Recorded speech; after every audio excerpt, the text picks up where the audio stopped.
I'm joined today with Hank Steinfeld with the U.S. Coast Guard Auxiliary. He's volunteering with them, but he spent 23 years in the Navy. Here's his story.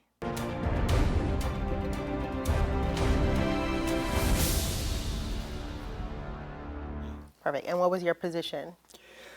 When I was a Mustang, so I came into the Navy, enlisted, started out in submarines, and then was selected for a officer extension program called NESEP.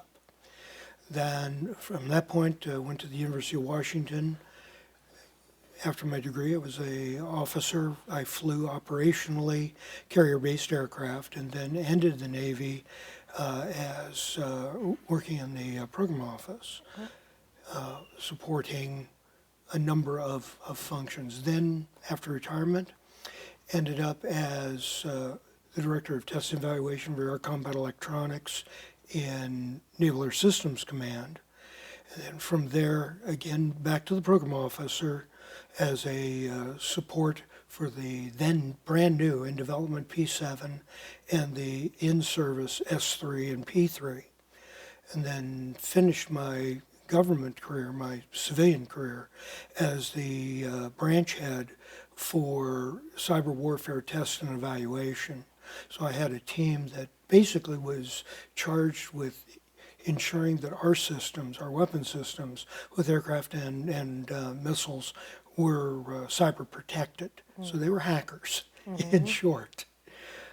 When I retired, I made a critical decision to come down to North Carolina. I could have chosen anywhere in the country, but I decided to come here.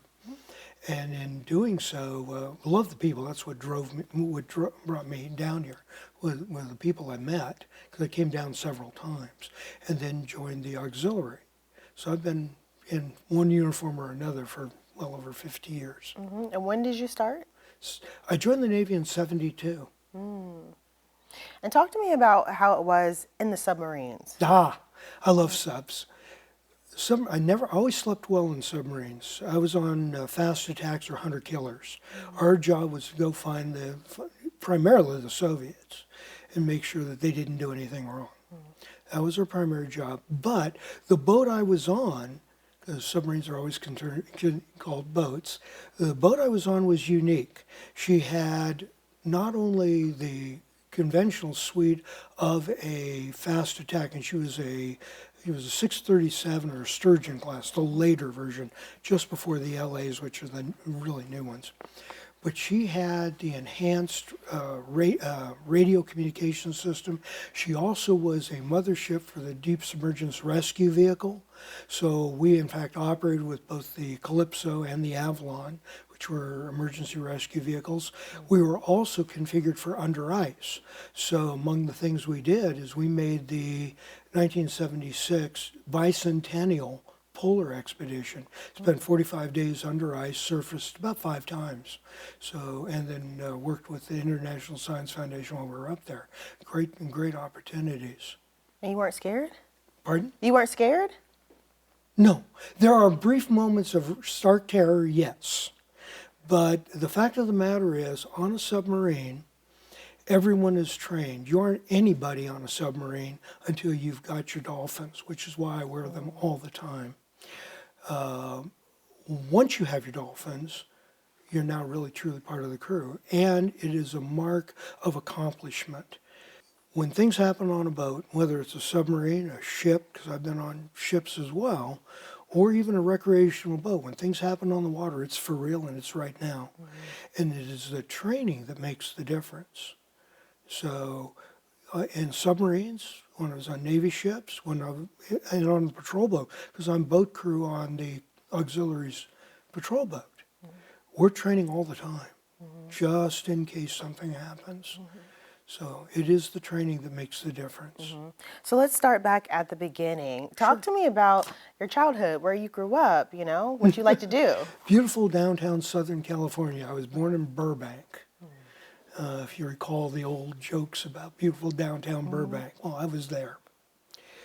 And from there, we moved out to the Valley, and the high school I attended Granada Hills High was unique again. She was the largest school west of the Mississippi. It had over 5,000 students. What that meant is that you could do almost anything. In terms, they had two complete curriculums, one for what we called trade school types and one for college prep. And so it was really a premier education, even though it was a public school. And it was a very good education. I was a math, science, foreign language background. I had 4 years of Latin, 4 years of science, and in general did well. 4 years of mathematics as well, up to pre-calculus. From there, went to a local college. Didn't work out quite as well. Ended up joining the Navy. That was in '72. I got a notice from the draft department that said, "We're very interested in you." And I said, "Yeah, that's nice. I'm not real interested in that particular branch." So I enlisted in the Navy because it gave me choices. And that was important. From there, I got my training in electronics, advanced electronics. From there, was selected for submarine service because that's an all-volunteer force. And then my only claim to fame there was I set the record for qualifications on that boat. I qualified in about 2.5 months. Normally it's about 6 months to a year. But I really felt it was important, and I was helped by the crew to make that happen. So talk to me about some of your best experiences when you were in the Navy. Without question, the Polar Run was totally unique. Really was. That was phenomenal. Working with the different opportunities, because we were not a prototype by a long shot, but we were very operational. So we were the ones that they selected to test out the brand new sonar systems. Every attack boat today has a towed array that they can reel out and bring back in. We were one of the first. And we were the ones who developed, the crew figured it out with the captain, figured out how to make that system work. How does that make you feel? I know we were doing the right things to protect our country, and that's what makes it, the opportunity to do something meaningful and ensure the safety, because I love this country. I know it sounds like motherhood. I know it does, but it's not. It's the way we were raised and what was important. So be able to do that, tremendous. It's what really genuinely matters. Know in the end, your family is safe, your crew is safe, your boat is safe, because I've been in places that were really ugly. Both when I was in submarines and when I was flying. I was quite literally in an aircraft on fire. And it is not fun. My last flying jobs were flight tests. And you're taking up an aircraft, you assume it's going to work like it's supposed to. Most of the time it does. And how do you kind of stay calm in those situations? I'm sorry? How do you stay calm in those situations? Training. Because you've been through it. And of course, in the training, we go through the hypotheticals. I've spent a lot of time in flight simulators and trainers that are full motion so that we feel what's supposed to happen. So as it's occurring, you're able to decode what's occurring in the aircraft. Plus, I made it a personal goal to understand and operate the systems. I literally would turn all of the lighting off on my panels that I was controlling the weapon system from, and operate the system with no cues and lights in the trainers to ensure that I could. And that it's just about being sure and confident that you're going to do what you have to do when the chips are down. Because sometimes you just don't have time. If you're going after an adversary, you need to be on them quickly, you need to have them, and we have to achieve a tracking solution, a firing solution as quickly as possible, just in case. And we do. That was true when I was in submarines. It was true when I was flying, because the aircraft I flew was anti-submarine warfare. not an easy challenge. So it was a point of pride when we had them and we could track them. So that was always something you looked forward to. And of course, there were some bad times as well. Oh yes, like I said, submarine we experienced a very ugly casualty. We had some work done on the in the floating dry dock. They had done some repairs on our torpedo ram, and so we got underway. And the first thing we had to do was ensure the systems were properly tuned. Well, there's no way to do that in the dry dock, unfortunately. And that technique is called firing or shooting water slugs. A water slug is you fill the torpedo tube with water, just like as if it were a torpedo, and you exercise it. In other words, you shoot it. Well, I was a fire controlman, so my job was in fact handling the firing panel. So I'm up in the control room. They had loaded, the attack boat I had a port nest and a starboard nest. The first nest we shot was, in fact, the port nest. Everything went fine. There's a rhythm to the way the valves cycle. You just feel it, you know it. Well, I was standing in the fire control alley, which is a very narrow range, 2 decks above the torpedo room, right in front of the switchboard, when they fired the starboard nest. As soon as the firing panel, as soon as the first valve hit, I knew something was wrong. You just knew it. There was a hesitation, it was a wrong sound, and all of a sudden there was an explosion of air coming up as the valve and everything let go. And we suddenly had an 8-inch hole in the boat, well below the waterline. We were flooding. And loud alarms going off because they had alarms right in the torpedo room to acknowledge flooding, and sound of at top of their lungs, flooding, non-isolable flooding. They could not stop it. Well, I was sort of trapped inside that alley, 2 decks above, complete fog of dust and everything that had been hidden in the frame base. Came out of there. I was the one who closed the hatch.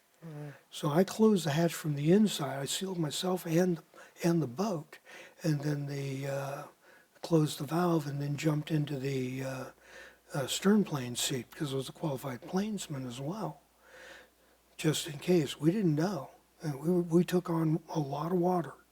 Fortunately, they were able to stop. We pressurized the compartment.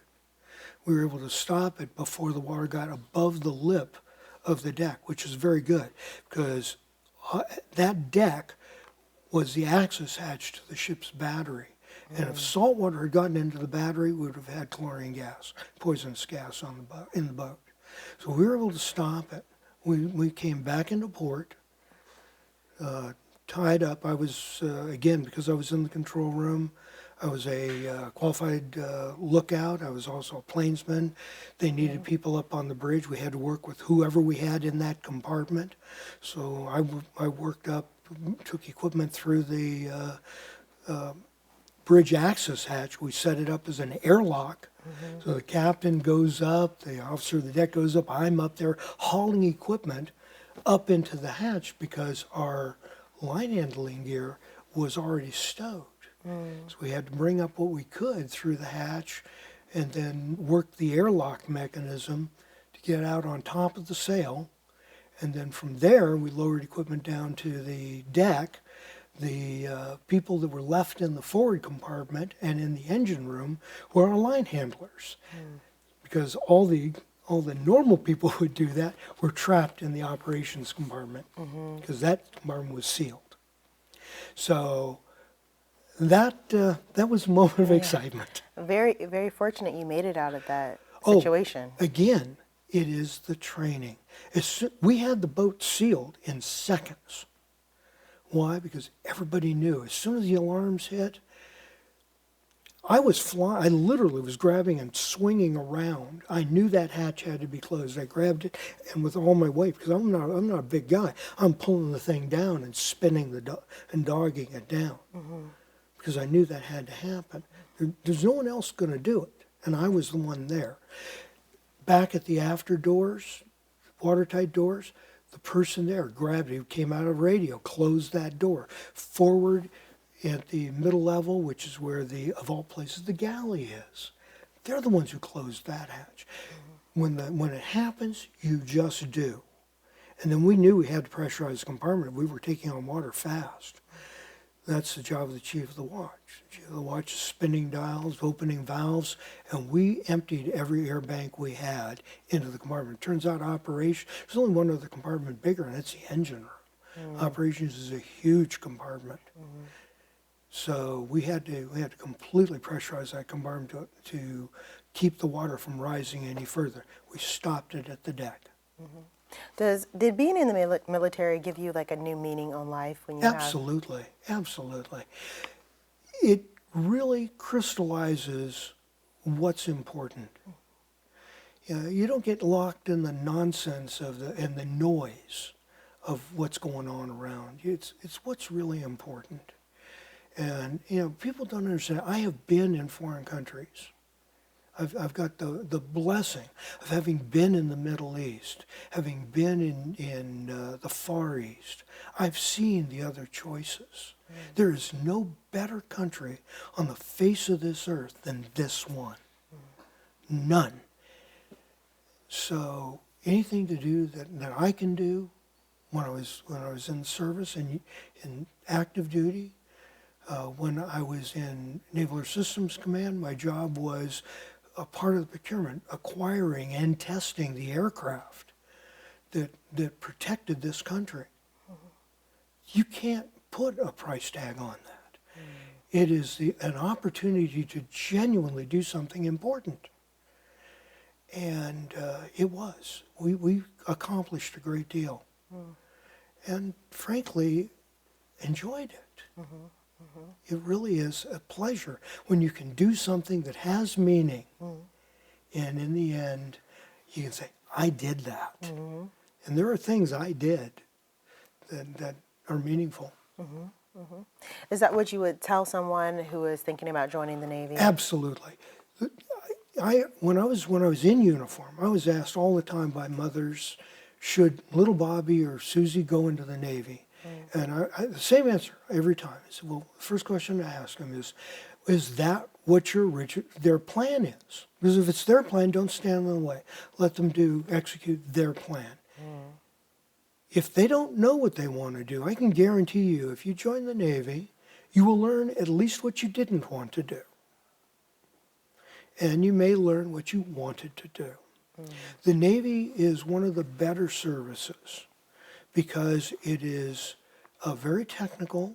It is promotion by merit and certainly some degree of longevity, but you promote based on accomplishment and training, and you can get some phenomenal training. I had advanced electronics. I had 2 years of advanced electronics training, learning from basic electronics, which I use today in my ham radio world, to computers, both analog and digital computers. We worked on the systems that operated on a submarine were massive analog computers. We also had the first fielded digital computers as well on that sub. It was an older boat. So all of that is part of the training, and of course, the same is true in the Marines. The Marines, different kind of service, very, very, very focused. Tremendous respect for the Marines because of what they're asked to do. Worked with the Marines. One of the staffs I was on, we embarked. First time they said, "Oh, you don't have to worry. You'll never go." I was a destroyer staff, so you'll never go on amphibious. Yeah, first deployment I was on was amphibious, with as we referred to them, Gators, Marines, and the amphibious Navy. So you learn, and we joke with each other a lot, but buried in that is a tremendous amount of respect. I'm now with the Coast Guard Auxiliary. We're the volunteer arm, adding bodies really to help the active duty.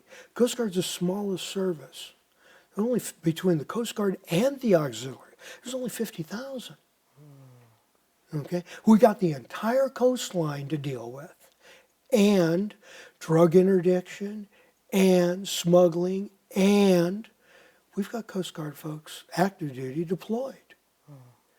Well, only 50,000 with the auxiliary. So what's the auxiliary do? What we do is we pick up some of the slack. We free up the bodies and the room so that the active duty can do their job. That's so important. I was just about to ask you, you know, you're a California guy and now you're Not here in North anymore. Carolina. You're in North Carolina now. And I was just going to ask you just to talk more about the auxiliary. Well, okay, so in the auxiliary, I hold a number of positions. I'm the flotilla vice commander. So I'm the chief of staff. I'm second to the flotilla commander. Both Bruce, who's the flotilla commander, and I have very, very similar backgrounds. We're both retired Navy.